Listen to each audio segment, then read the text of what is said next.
भी संकटा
श्याम की जय हो। हरिशरणम यप्रव्रजन्तमनुपेतमपेतकृत्वं द्वैपायनो विरह कातरया जुहावा पुत्रेति तन्मयतया तरवोभिनेदुस्तं सर्वभूतहृदयं मुनिमानतोऽस्मि जन्माद्यस्य स्यार्थे सभिज्ञः स्वराट् तेने ब्रह्महृदायादिकवये मुह्यन्ति यत् सूर्या। श्रीमद्भागवत महापुराण का पहला श्लोक जन्माद्यस्य तोन्वयादितरतस्यार्थे स्वभिज्ञः स्वराट् तेने ब्रह्म हृदयादि कवये मुह्यन्ति यत् सूर्य तेजो वारि मृदंग यथा विनिमयो यत्राति सर्गो मृषा। इस संसार में जो भी तीन चीजें हैं वो तीनों झूठी है, दैहिक, दैविक और भौतिक। ये तीन प्रकार की वस्तुएं बनाई गई है ये तीनों झूठी हैं। सत्य केवल सत्यम परम धीमहि, सत्य केवल परमात्मा है। उस परमात्मा ने अपने ही अंदर प्राप्त शक्ति से संसार का निर्माण किया। उस संसार में हर व्यक्ति के भिन्नता हेतु बुद्धि मन ये अलग अलग कर दिए हैं। आत्मा सब में एक ही रहती, लेकिन मन बुद्धि अलग अलग रहती है। इस मन बुद्धि अलग अलग होने के कारण लोगों का विचार, लोगों का सोच, लोगों का अपने अपने सिद्धांत अलग अलग हो जाते हैं, जिससे वो भिन्नता आ जाती है। जय जय श्री सीताराम। जिस प्रकार पानी एक ही होता है, पानी कभी खराब नहीं होता। कहते हैं पानी पानी ही रहता है, लेकिन उस पानी के जैसा ही उसके साथ हो जाता है, वो उसी रूप में दिखने लगता है। पानी में कोई भी विकार नहीं होता, पानी पानी ही रहता है। जैसे जल में शक्कर मिला दिया, मीठा हो गया, नमक मिला दिया, खारा हो गया, और कोई रंग मिला दिया, वो रंग का हो जाता है। गंदगी हो गई, वो गंदा हो गया, गंदा दिखता है। लेकिन पानी कभी पानी ही रहता है। एक राजा थे, वो जा रहे थे, एक गटर था, पानी का गटर, बहुत गंदा, बदबू आ रही थी। राजा ने कहा, मंत्री रथ जल्दी चलाओ, पानी बहुत गंदा है। मंत्री ने कहा, महाराज पानी कभी गंदा नहीं रहता, गंदगी इसके साथ है, इसलिए गंदगी इसमें है, साथ में है, इसलिए गंदा दिख रहा। पानी तो पानी ही रहता।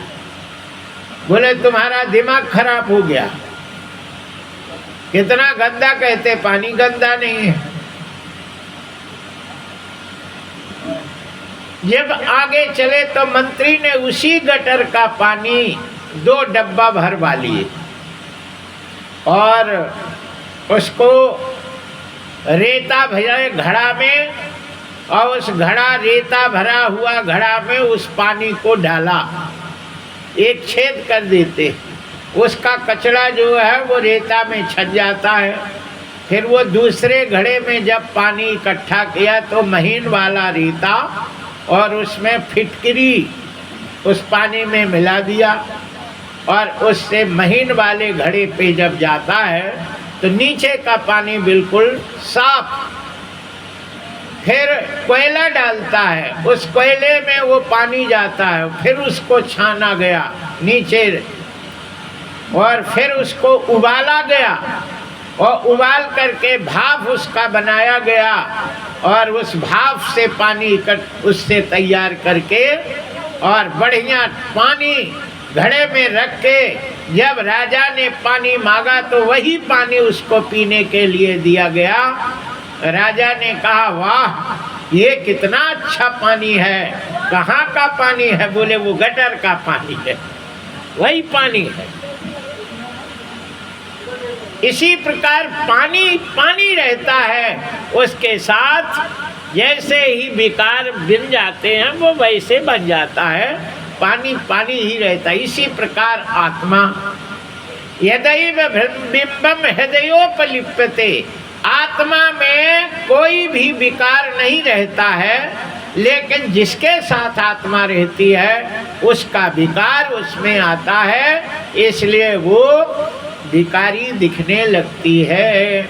इसीलिए तुलसी बाबा कहते हैं कि संसार में कोई बुरा नहीं है, केवल उनके साथ अवगुण आ जाते हैं, इसलिए वो बुरा दिखने लगता है।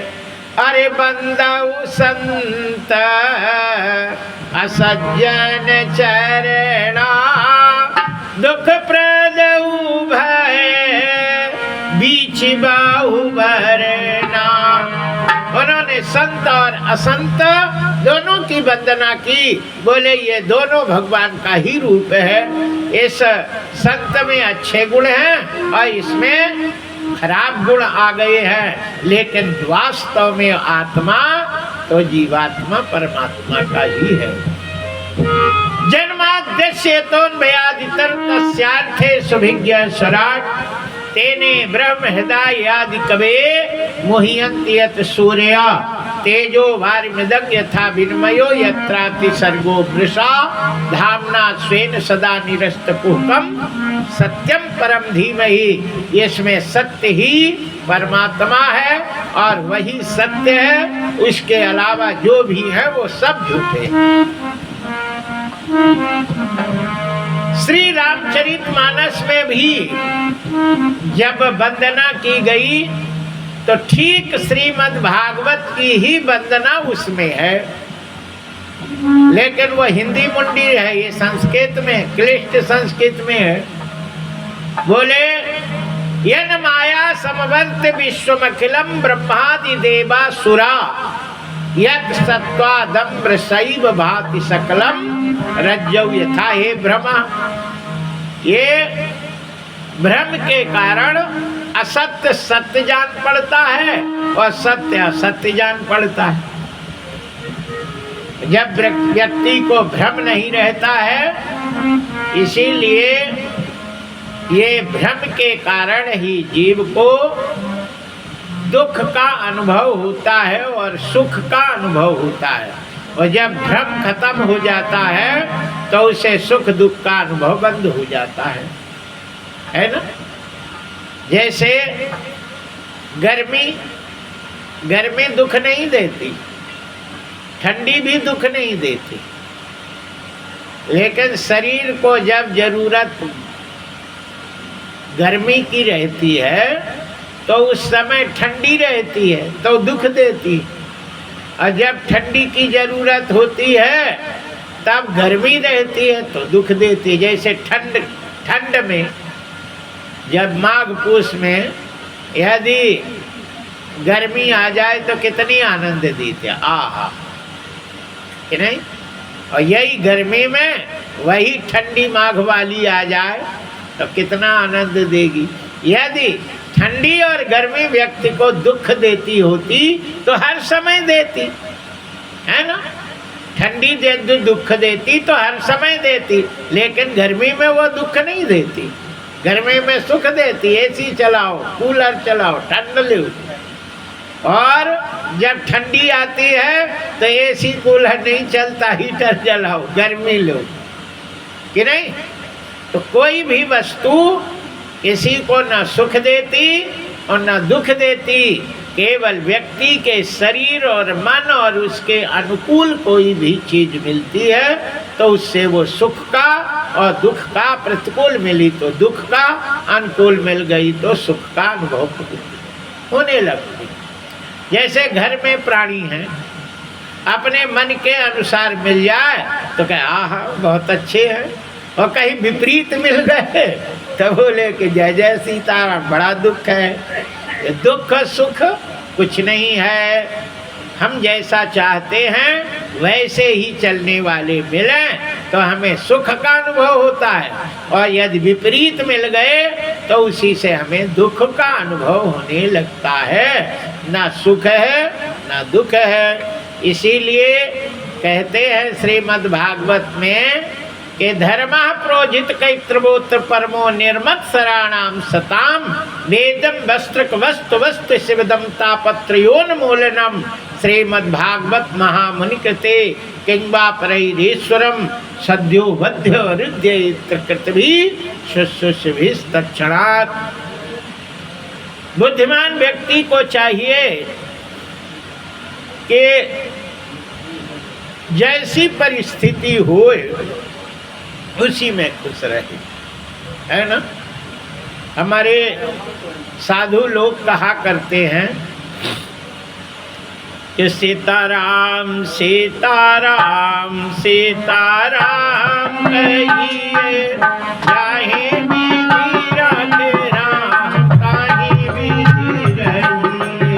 सीताराम सीताराम सीताराम कहिए, कहीं भी राम कहीं भी रहिए।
और जैसे ठाकुर जी रखे वैसी में खुश रहे, यही जीने की कला है। क्योंकि जैसे भगवान चाहते हैं वैसा ही होगा। राम करे चाहे सोई होई, और अन्यथा करे न कोई। और भगवान जैसा चाहते हैं वैसा ही होगा। फिर उसमें तुम खुश नहीं रहोगे तो रोना तुम्हारे हाथ में लगेगा, फड़फड़ाना लगेगा, लेकिन होता वही है जो भगवान की इच्छा होती है। जय जय श्री सीताराम।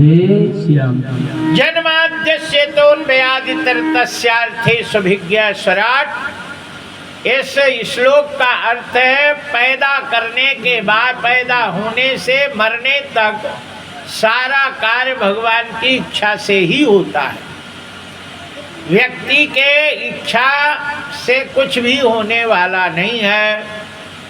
वो जैसा ही चलाता है वैसे व्यक्ति को चलना पड़ता है। उमा उमा दारू जोशित की नाई, और सब ही नचावत राम गोसाई।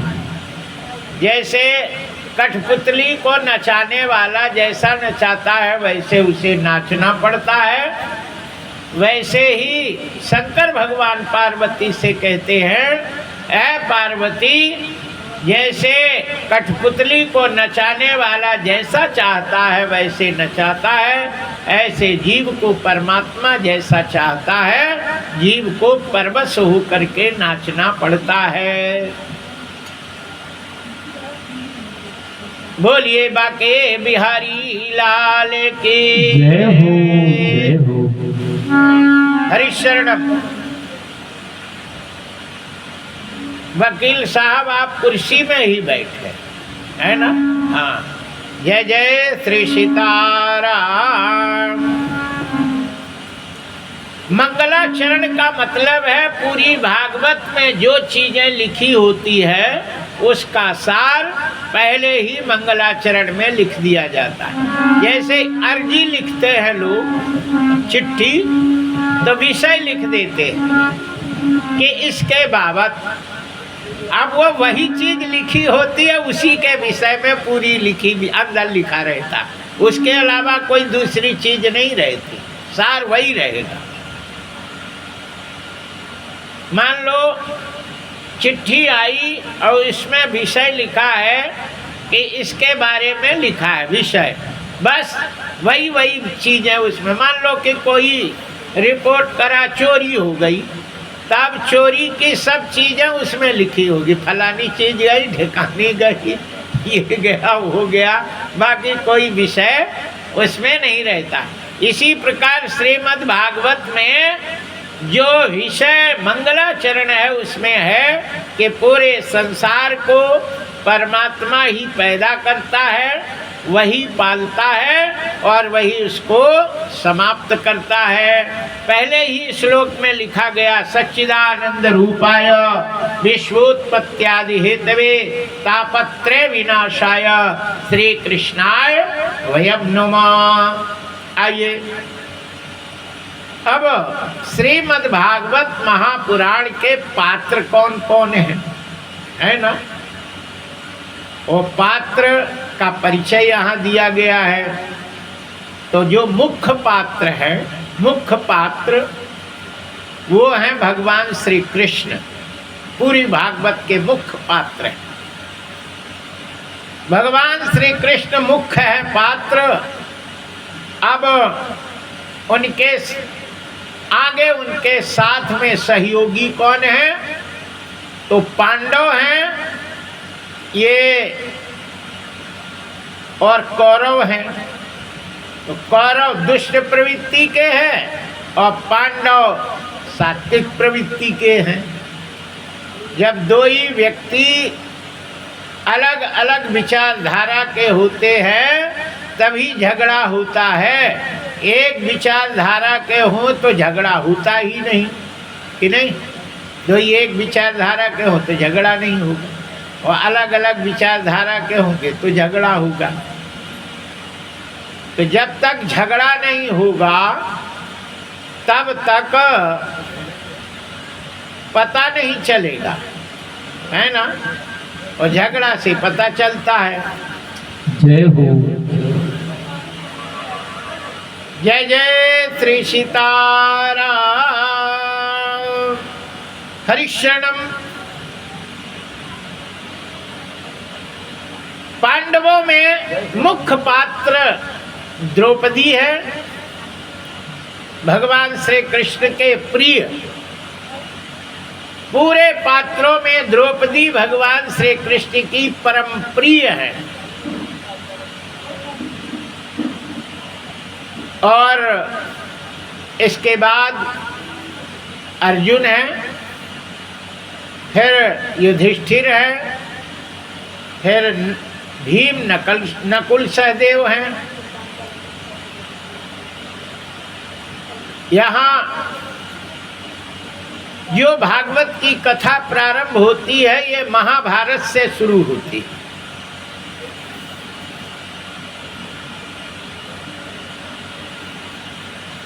तो सबसे पहले सुखदेव जी महाराज इन कृष्ण भगवान, पांडवों की और कौरवों की कथा कहने वाले श्री सुखदेव जी हैं और कथा सुनने वाले यहाँ राजा परीक्षित जी हैं।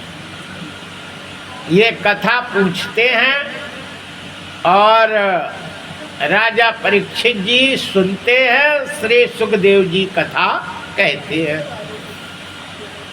तो इनका परिचय, सबसे पहले सुखदेव जी का परिचय बताते हैं कि एक समय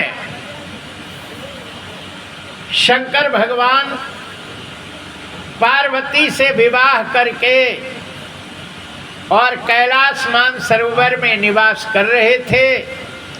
उसी समय नारद जी जब शंकर जी नहीं थे तब पार्वती के पास पहुँचे। क्योंकि पार्वती के गुरु बाबा नारद ही थे। नारद जी गुरु बाबा नारद के रूप में जैसे आते हैं वैसे पार्वती बहुत खुश होती हैं और नारद जी ने पार्वती जी से कहा कि समाचार कैसा है तुम्हारा, तुम खुश रहती कि नहीं, क्योंकि तुम्हारी प्रवृत्ति और शंकर जी की प्रवृत्ति दोनों में भिन्नता है। स्वभाव आचरण, जब भिन्न व्यक्ति का एक साथ रहता है तो उनमें शांति नहीं रहती, और जिनमें एक प्रवृत्ति का रहता है तो उसमें शांति रहती है। बोलो, एक बीड़ी पीने वाला मिल जाए और एक न पीने वाला मिले, वो तो पिएगा, और जो नहीं पीता है उसका दम घुटेगा। वो दादा अब उनके कैसे होगा, शांति नहीं होगी, उसे बदबू लगती, उसे अच्छा लगता है। पार्वती जी सात्विक प्रवृत्ति की और शंकर जी तो शंकर जी थे।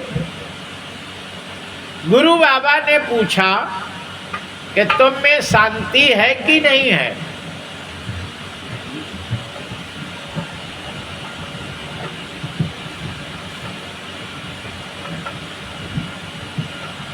बोलिए बाके बिहारी लाल की जय। पार्वती कहती है हमें बहुत शांति है। बुद्धिमान वही व्यक्ति होता है कि अपने आप में उसको ढाल ले। एक मास्टरानी थी, उन्होंने अखंड रामायण करवाया। हम गए, उनका पति इतना घुर गए कि जहाँ रात में जहाँ हम रामायण कर रहे थे वहाँ तक जैसे वो हो गए। हमने उससे पूछा ये बताओ कि तू रहती कैसे है इसके साथ, ये इतना घरक रहा। तो कहती है महाराज आदत पड़ गई। अब वो आदत हो गई तो अब कोई दिक्कत नहीं पड़ती। तो हर व्यक्ति अपने आप को उसमें ढाल लेता है तो ठीक है, और नहीं ढाल पाया तो फिर वो दिक्कत बनी रहती। और भागवत यही कहती है कि जैसी परिस्थिति हो उस परिस्थिति में अपने आप को ढाल लेना चाहिए। जय जय श्री सीताराम। शंकर भगवान पार्वती कहते हैं और शंकर भगवान अच्छे हैं। नारद जी ने कहा तो कम से कम छल कपट तो होगा ही नहीं है। शिव जी ने कहा, नारद जी ने कहा कि ये बताओ कि उनके गले में जो मुंड की माला है वो किनकी है, इसके बारे में तुमने कभी विचार किया? इतना कह के नारद जी चले गए। पार्वती चक्कर में पड़ गई कि जो मूड की माला मेरे स्वामी हृदय में सदैव धारण करते हैं, इससे पता चलता है कि कोई बहुत चाहने वाली है। और ये मूड की जो मुंड है वो किसी पुरुष के नहीं लगती, कोई स्त्री के लगते हैं। मन में विचार करती हैं। उस समय नारद जी चले जाते हैं, शंकर जी आए। पार्वती विचार में थी। शंकर जी मुस्कुरा के कहते हैं, कहाँ खोई हो? पार्वती ने कहा, तुम्हारे ये मुंडों की माला में मैं खोई हूँ। ये किसके मुंड की माला है? शंकर भगवान ने कहा, क्यों? विवाह हुए इतने दिन हो गए, तुमने मुंड के बारे में पूछा नहीं। वो इतने दिनों के बाद तुम्हें ख्याल कैसे आया? तुम्हारे गुरु बाबा नारद तो नहीं आए थे? बोले आए थे। बोले बस तेरे गुरु बाबा का यही खासियत है कि पति पत्नी सुख से यदि रह रहे हो तो उनको रहने नहीं देता, क्योंकि उसके घर वाली तो है नहीं। अरे साचो इनके मोहन माया, उदासीन धन धर्म न जाया। हर घर घाल लाज न मीरा, बाग की जान प्रगट है मीरा। हर घर घाल लाज न मीरा, बाग की जान प्रगट है मीरा।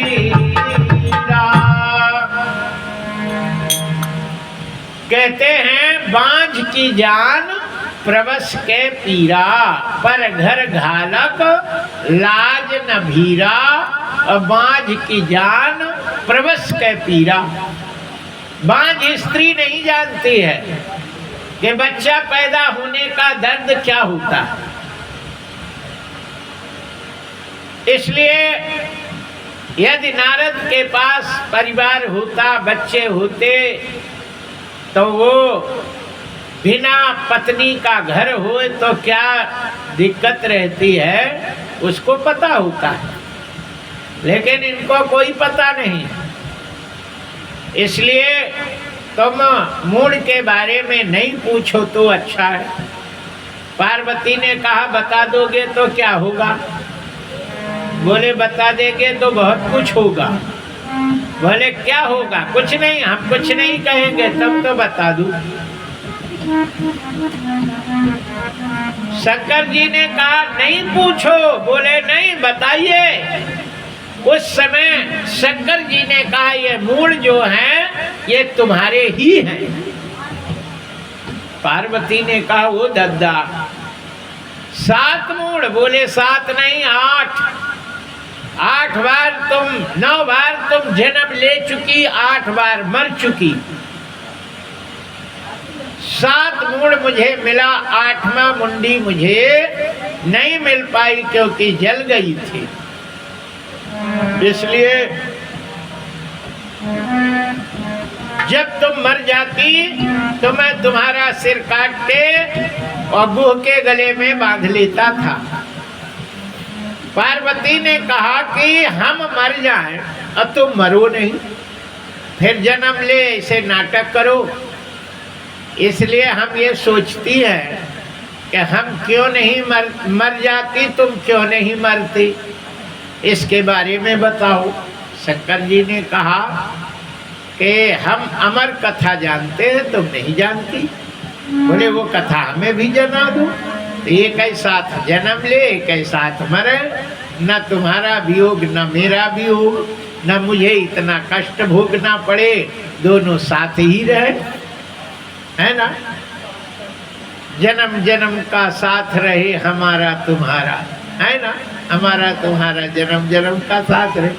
अब हम मर जाते तुम रह जाते, फिर जब तक मैं जन्म लेती, फिर बढ़ती बड़ी होती, तब तक तुम्हें कष्ट होता, हमें कष्ट होता। शंकर ने कहा पार्वती बात तो तुम सही कहती, लेकिन ये साधना का विषय है। 6 महीना सोना नहीं पड़ता, न भोजन करना पड़ता, न पानी पीना पड़ता, एक आसन पे बैठकर साधना करना पड़ता। ये दिक्कत का काम है ना। आदमी एक ही दिन जग जाए तो दूसरे दिन फिर लहर जाने लगता है। और ये 6 महीना, अरे बोले नहीं, हम तो आपको देख के सब नींद भग जाएगी और भूख भग जाएगी। स्वामी जी आप जरूर कहिए।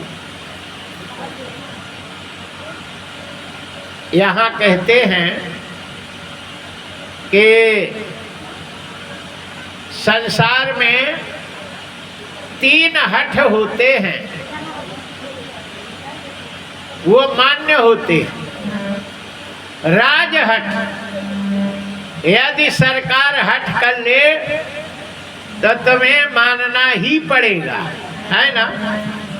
राजहठ और त्रिया हठ, पत्नी हठ कर ले तो एक दिन उसको मानना ही पड़ता है ना। और बाल हट, बच्चा हट कर ले, एक आध 2 दिन करो, फिर कहोगे अरे परंतु चलो भैया मोड़ा है। जय जय श्री सीताराम। 3 हट कर ले तो वो 3 में तीनों विजयी हो जाते है ना। त्रिया किसी चीज का हट कर ले तो उसको मनवा ही लेती, बालक हट कर ले तो वो मनवा लेता, और राजा हट कर ले तो मनवा लेता, है ना। क्योंकि उसके पास मनवाने के लिए साधन है। पार्वती ने हट किया, शंकर जी हिमालय में जहाँ कोई ना हो, अमरनाथ जो अभी नाम है, वहाँ जाते हैं। पहले तो उन्होंने बैल को कुछ दूर रख दिया, जिसका नाम बैलगांव पड़ा, पहलगांव। फिर चंद्रमा को उतार के रखा चंदनबाड़ी, फिर बिच्छू को उतारा पिस्सू टापू, फिर शेषनाग को उतारा तो शेषनाग, फिर गणेश जी को उतारा गणेश टापू, फिर गंगा को उतार के रखा पंचतरणी। फिर जा करके गुफा में डमरू बजाया। वहाँ सब उड़ जाते हैं, लेकिन अंडा नहीं उड़ सकता। वहाँ एक तोता तोती रहते थे, अंडा रखे थे। तोता तोती तो उड़ गए डर के मारे, लेकिन वो अंडा नहीं उड़ा। और कथा शुरू हुई, वही अंडा बच्चा बन गया और कथा सुनने लगा।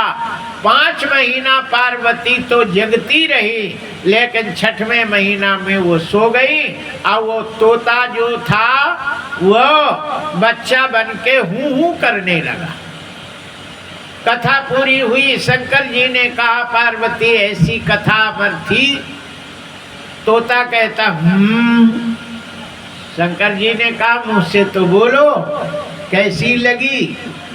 तोता बोला शंकर जी ने कहा मेरी प्यारी पत्नी के 6 महीना से ओठ चिपक न गए हो, है ना। चलो देखे तो जैसे मुंह देखा तो वो तो सो रही थी। पति कहे और पत्नी ना माने और फिर वही काम करे तो पति को थोड़ा गुस्सा आ जाता है। जब मना किए थे तो मानी नहीं, जिद करी, अब देखो सो गई। जब मुंडी पकड़ के हिलाए पार्वती जग गई। बोले हूँ कौन कर रहा? बोले देखो नाथ और कोई होई। देखिए कोई होगा।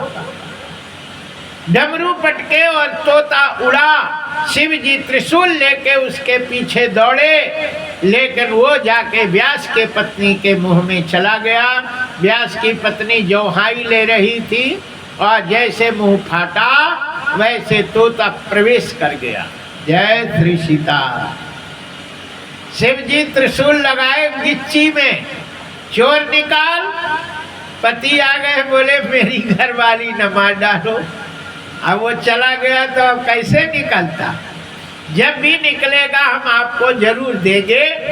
शिव जी चले गए। वही तोता बालक के रूप में हो जाता है।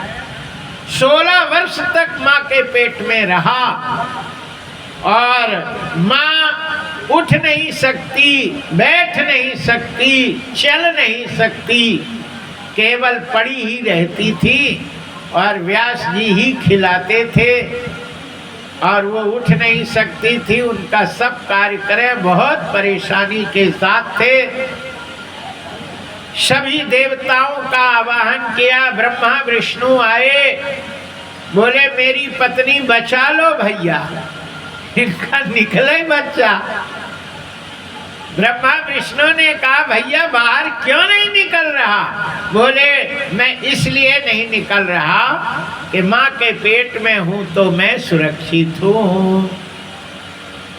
कहते हैं कि जब तक जीव माँ के पेट में रहता है तब तक उसको माया नहीं लगती, और जैसे बाहर गिरता है वैसे ही माया लपटती है। भूमि परत भाव डावर पानी, अजिम जीव ही माया लपटानी।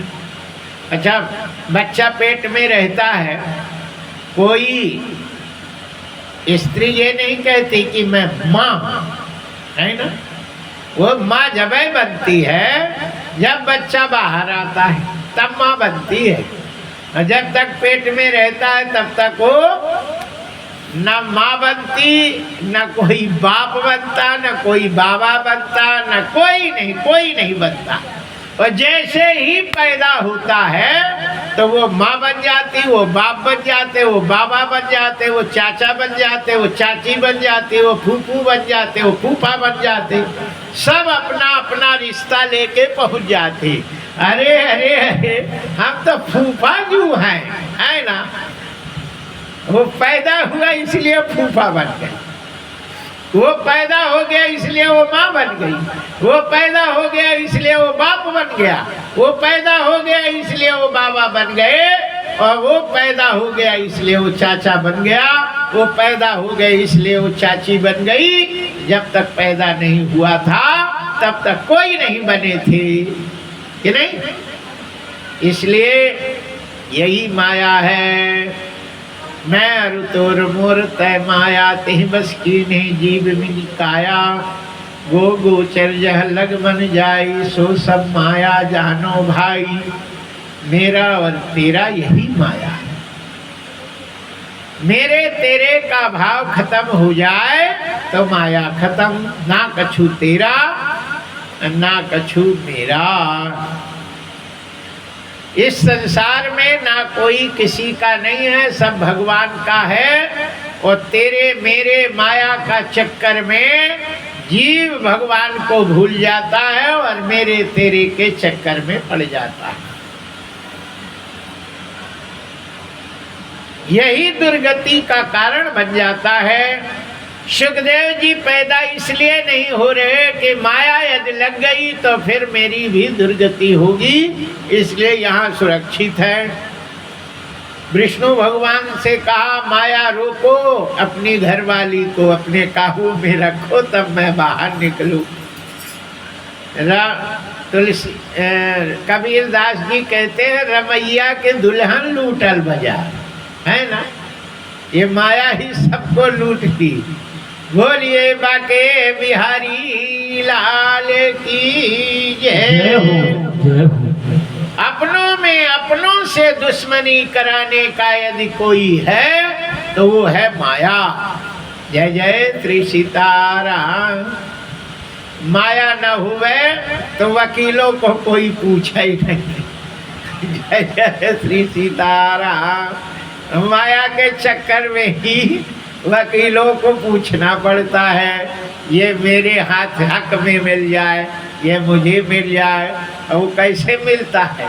बिना वकील के उसमें थोड़ी मिलेगा। वही कानून बताएंगे कि इसको लेने के लिए ये तुम्हें करना पड़ेगा, इससे ये तुम्हारे हक में होगा। वो कानून है, उस कानून के दायरे पे उसका चलना पड़ता है। हरिशरणम श्री सुखदेव जी पैदा हुए 16 साल। कितने में? 16 साल का जितना लड़का रहता उतने में पैदा हुए। वो पैदा होते ही जंगल चले जाते हैं। व्यास जी हा पुत्र कहते रहे, पीछे मुड़े नहीं। व्यास जी बड़े दुखी मन से बैठे हुए थे, तभी नारद जी आए। नारद जी ने कहा कि देखो, इस संसार में जो भी आया है वो दुख से ही पैदा हुआ है, दुख में ही रहता है और दुख में ही मर जाता है। इस संसार में यदि सुखी होना चाहो तो भगवान के शरण में जाना ही पड़ेगा। सुखी मीन जय नीर अगाधा, जिम हरि शरण नहीं कहूँ। भगवान का शरण पकड़ लेता है तो बाधाएं खत्म हो जाती हैं, और भगवान का शरण छोड़ देता है तो बाधाएं उसके ऊपर मंडराने लगती है। नारद जी कहते हैं कि तुमने कितने पुराण लिख डाले। 71 पुराण लिखे व्यास जी, 6 शास्त्र लिखे, 4 वेद लिखे, 6 शास्त्र लिखे और 71 पुराण लिखे। जानते हो, 18 पुराण, 18 उपपुराण, 18 संध पुराण और 17 महापुराण लिखे। 18वां महापुराण श्रीमद् भागवत सबसे बाद में लिखा गया। जब नारद जी समझाते हैं कि जब लग कुशल न जीव कहु सपने मन विश्राम, और जब लग भजत न राम कहु शोक धाम तज काम। जब तक भगवान का स्मरण, तुमने सब लिखा लेकिन भगवान की कही पूरी कथा किसी में नहीं लिखी।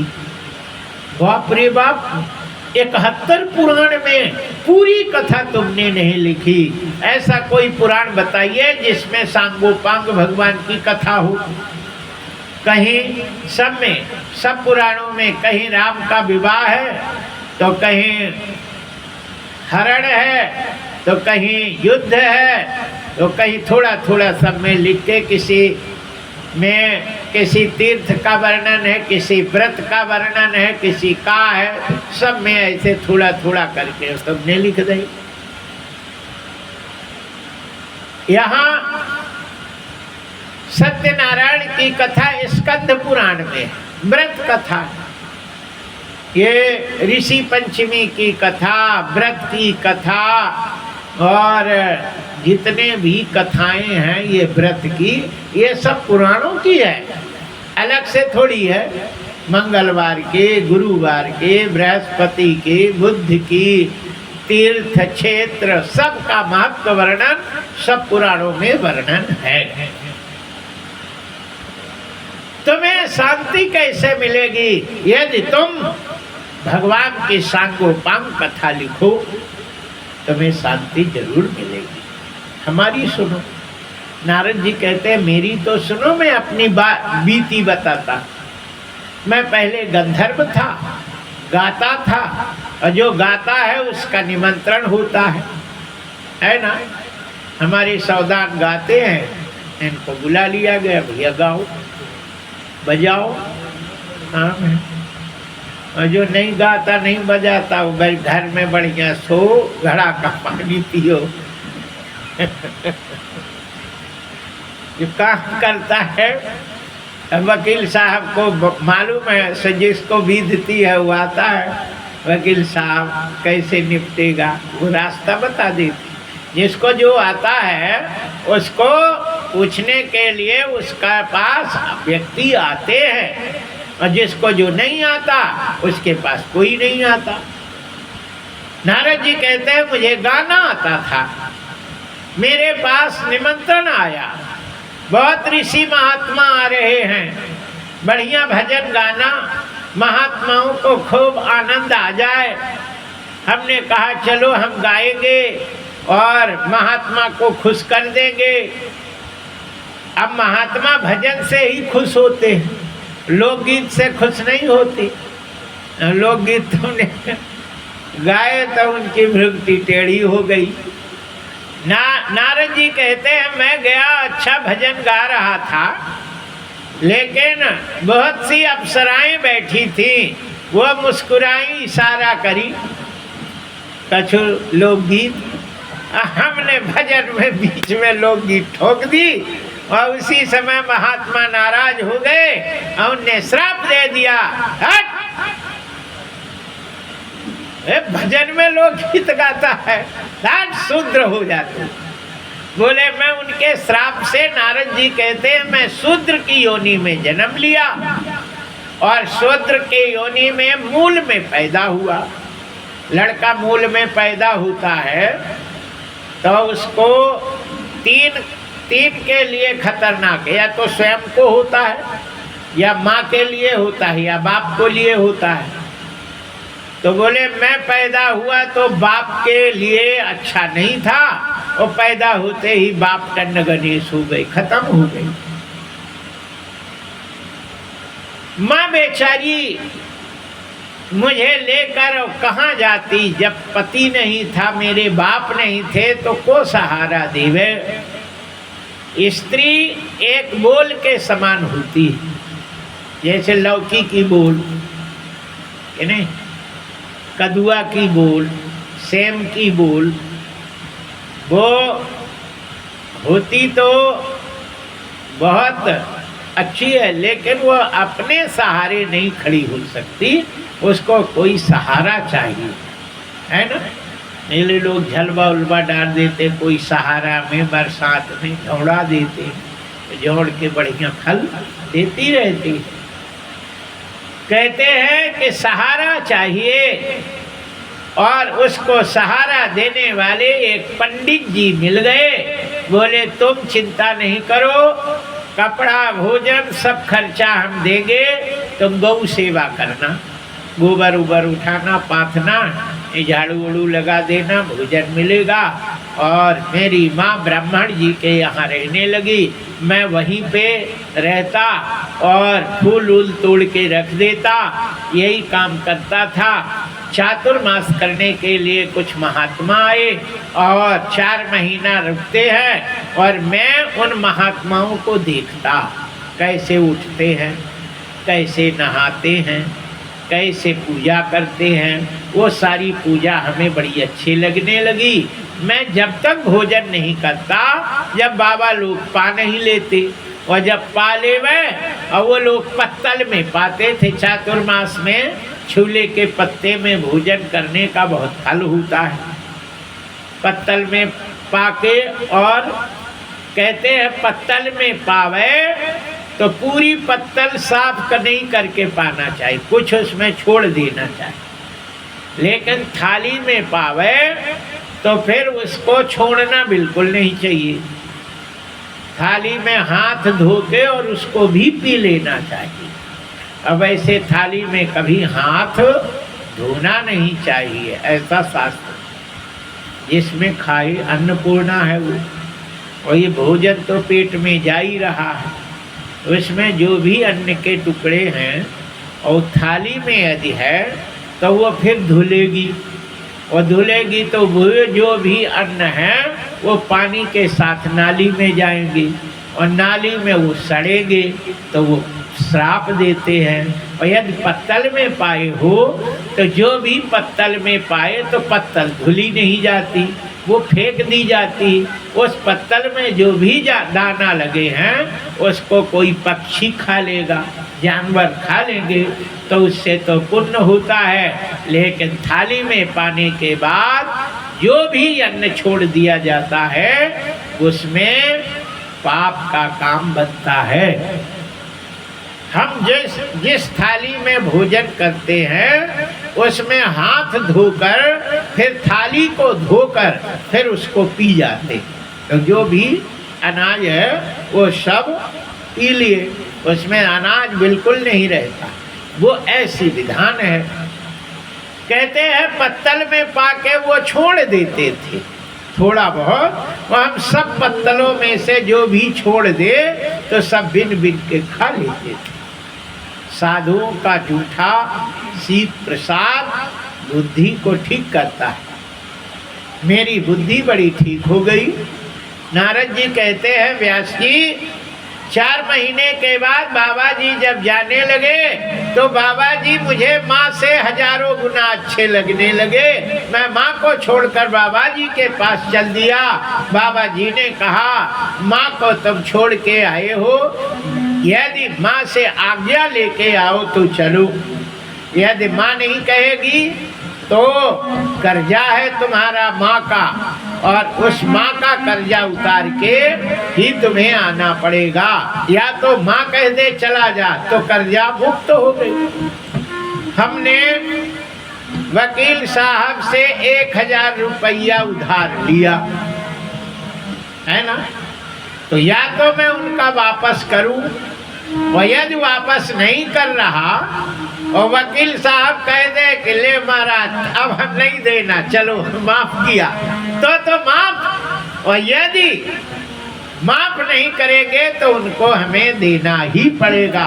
इसी प्रकार माँ का कर्जा लेकर के जीव पैदा होता है। माँ बाप का कर्जा लेके पैदा, ये शरीर बना है, माँ बाप की कृपा से शरीर मिला है और ये शरीर का कर्जा जीव का रहता है। तो जब माँ बाप कहते हैं बेटा हम तुझे मुक्त कर दिया, उऋण कर दिया, तू स्वतंत्र है, तब वो कर्जा से मुक्त हो जाता है। और यदि माँ बाप कहे नहीं नहीं तुम्हें उऋण नहीं, तो उसे माँ बाप की सेवा करके और जैसे पालन किया है माँ बाप जीव को, लड़का को, वैसे बुढ़ापे में लड़के को भी माँ बाप की सेवा करके और उस कर्जा को उतारना चाहिए।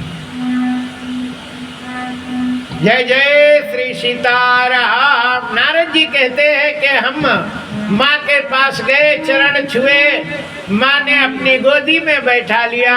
बोले बेटा क्या बात है, अब मैं चरण छू रहा। बोले माँ मैं बाबाओं के साथ जा रहा हूँ, मुझे आज्ञा दे दे।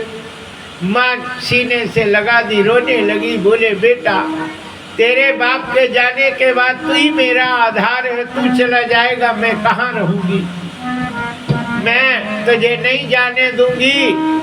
और नारद कहते हैं माँ की ममता ने मुझे जाने नहीं दिया और मैं इंतजार करता रहा कि माँ से उऋण कब हो, लेकिन भगवान ने कृपा कर दी।